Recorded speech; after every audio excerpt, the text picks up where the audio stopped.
house white here from Le Barracuda in Brooklyn, Williamsburg, Brooklyn.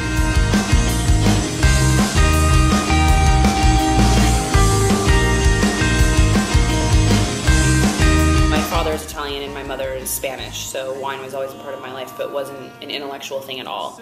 And in college I studied journalism, and I figured, journalism is this dying profession. I'm not going to get into it, and instead I'm going to go to law school and, make an honest living, and not an honest living, but at least make a living and make my parents proud. But I started working in a restaurant in college, and I met some people who introduced me some great wine, and I started tasting wine in a sort of controlled setting, and where we were all talking about it and what it smells like, what it tastes like, where it's from, and I sort of fell in love with it there. And I found a lot of similarities to the way that I remembered wine to art history, and art history was my first love, and I always regretted not studying it in college because it was just sort of seemed like the impractical thing to study, and I was like, I'm gonna study something that will lead me into a pretty direct career path. So when I fell in love with wine, I said to myself, I'm not gonna make that same mistake twice, and I'm gonna pursue this because I really love it. It was sort of immediate, so I graduated from college and in 2006, and I went straight to Italy. My parents were really psyched about that. I worked the harvest in Piedmont in 2006, and then I traveled throughout Italy until I ran out of money, essentially. And I came back to New York, and I said, how the hell do you get into the wine industry? Because I had no idea. I didn't know anyone really in wine. I knew people in restaurants, but not even people who were wine directors or anything. And I was 21, and I was like, who's going to hire a 21-year-old kid to do anything in wine? And so I went on Craigslist and I typed in wine, and I applied for the first job that came up, which was at a place called Italian Wine Merchants, which is this retail shop in Union Square. And they hired me. This guy, his name's August Cardona, who now owns Amphora and L'Artusi and Dell'Anima in the West Village, very successful restaurateur. But he, at the time, was working at Italian Wine Merchants. After a while, they brought me upstairs to the office, and they said, well, do you want to work with a small book of clients and help them, build their wine collections? And at that time, I had just turned 22, and I was like, you're crazy, but yes. For 3 years, I worked with a small group of clients and built their wine cellars, and got to work with some pretty, high-ditch dudes and drink a lot of wine that I probably shouldn't have at my age. But that was where I really gained my knowledge, and it wasn't just an Italian wine. I got to work with, French wine and with some Spanish wine, and mostly sort of high-end collectibles. At the time, I was writing a blog while I was doing this consulting work, and it was about music, art, and wine, and sort of the kind of intersection of those three things. And 25 people read it. It was super heady and out there, but I really loved it, and it was an outlet for me. And I knew that I didn't want to sell wine. I didn't want to be in the business of dealing with high-end collectors. And high-end wine is very interesting, but I wanted to sort of get on the ground, so to speak, and be more intimate with wine. That was for every day. I left Italian Wine Merchants, and I thought I was going to go to South America and write my blog that 25 people read and, live this life. And August Cardona, who had since left Italian Wine Merchants and opened his first restaurant, contacted me, and he said, I have these guys, they want to launch this website, and they need a writer. And he's like, you're the only person I know. And I'm like, I'm moving to South America, and I'm writing my blog. There's nothing you can do to convince me. And he's like, why don't you just talk to these guys, because your idea sounds pretty ridiculous. So I sat down and I talked to these guys who were launching a website called Wine Chat, and they asked me to come on as their editor and to write the reviews of wine lists.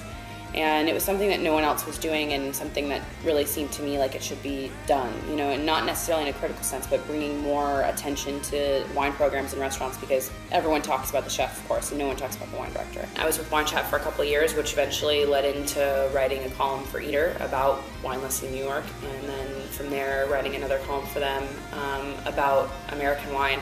And then I decided to leave Wine Chat and get into the big bad world of freelance writing, which is really lucrative, and that's where I am now. The wonderful thing about freelance writing is I can spend 2 weeks in Italy or a week in South America, and that's actually doable. So there is such a thing as being broke and happy in your 20s. I don't know if that exists in your 30s or 40s, but it exists now, and that's sort of what the freelance life is like.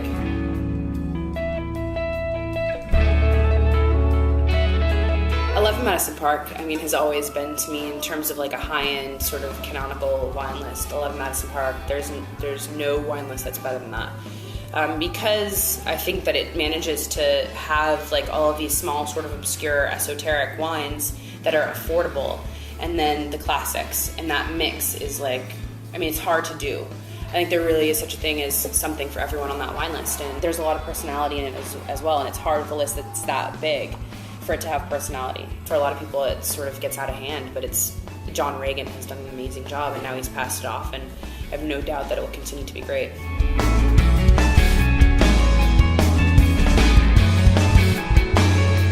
Well, I love brunch, and I don't get to eat brunch quite as often as I'd like, but I guess, I mean, there's nothing better than when the weather's warm in New York and having a long, like, 3-hour brunch and being able to sit in an outside cafe and do that. I love Le Barracu for brunch as well. I love being able to just sit and read the newspaper from cover to cover and have, like, 20 cups of coffee and 4 Bloody Marys. I love Balthazar.